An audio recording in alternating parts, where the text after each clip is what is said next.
à regarder ce que nous avons et ce que la modernité nous a apporté, aura permis aux gens de se faire leur propre idée sur comment être en bonne santé en Guadeloupe.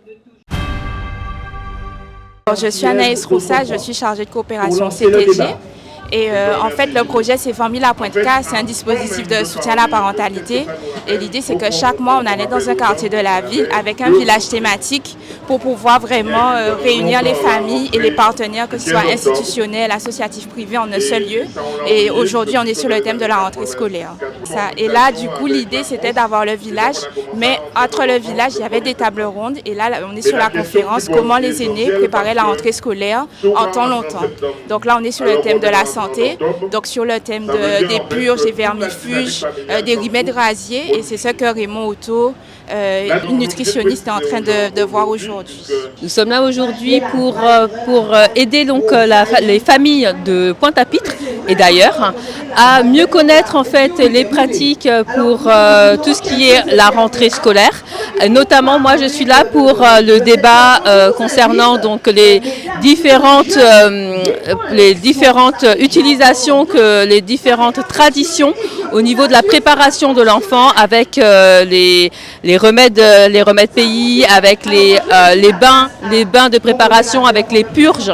Et donc, c'est pour justement aider la population à retrouver les différentes méthodes traditionnelles qui, en fait, faisaient que nos aînés étaient en excellente santé pour que nos enfants puissent de nouveau être en bonne santé.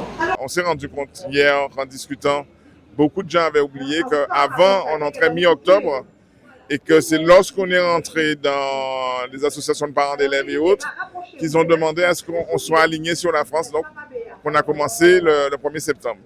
Mais il fallait rappeler qu'en fait, lorsqu'on est rentré en octobre, il y avait tout un processus que les parents avaient mis en place de prévention qui apparemment traumatisent le monde parce que des sangs comme je dis là, et qui était la période des fameux 15 jours de rafraîchissement, plus l'huile de ricin, limonette ou sel de magnésium, oui.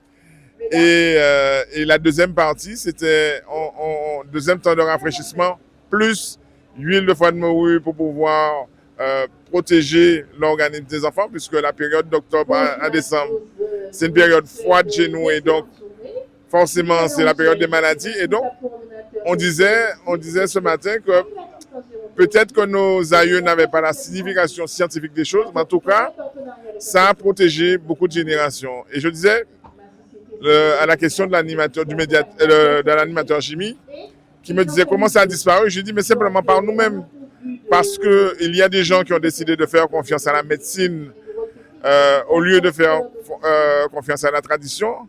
Alors justement, aujourd'hui, il n'y a pratiquement plus de purge. Les parents ne proposent pratiquement plus de purge. Et si c'est fait, j'ai envie de dire, c'est un peu fait de manière brutale. À savoir, c'est une journée ou 2 journées où on se nettoie, mais il n'y a plus vraiment la préparation, j'ai envie de dire. Donc la prévention. Aujourd'hui, on est plutôt sur du curatif plutôt que sur la prévention. Et ça, c'est vraiment problématique aujourd'hui. Il nous appartient de revenir à une organisation alimentaire qui nous corresponde. Nous sommes des Iliens, nous ne sommes pas des continentaux. Et or, de ce qu'il faut retenir entre hier et aujourd'hui, nous sommes en train de traiter des problématiques de continentaux. Et j'ai terminé par un mauvais trait d'humour, puisque j'ai rappelé aussi qu'on a vu les postures et les impostures des uns et des autres pendant la période du Covid. Et qu'au regard de toutes les expérimentations scientifiques, entre guillemets, qu'on a voulu nous sortir, et je disais, c'est bizarre, hein? Nos seniors ne sont pas morts en termes d'effectifs, que c'est la classe intermédiaire et quelques jeunes enfants. Ça veut dire qu'en fait, l'état de santé, lorsqu'il est fait de manière préventive, te permet de traverser des maux, puisque la fonction d'un virus, et les gens l'oublient souvent, c'est de prélever les personnes, enfin, pas les personnes, les éléments les plus fragiles. Et donc, ça nous a montré en fait que l'alimentation que nous mangeons nous tue progressivement, puisqu'elle est génératrice de tout ce qu'on a vu avec Jessica. Et qu'en final de compte, il nous faut raison garder et il nous faut nous questionner sur est-ce qu'on a envie aujourd'hui d'être en bonne santé? Puisque c'est la seule chose qui a de l'importance dans une vie et pourtant c'est la seule chose qu'on maltraite.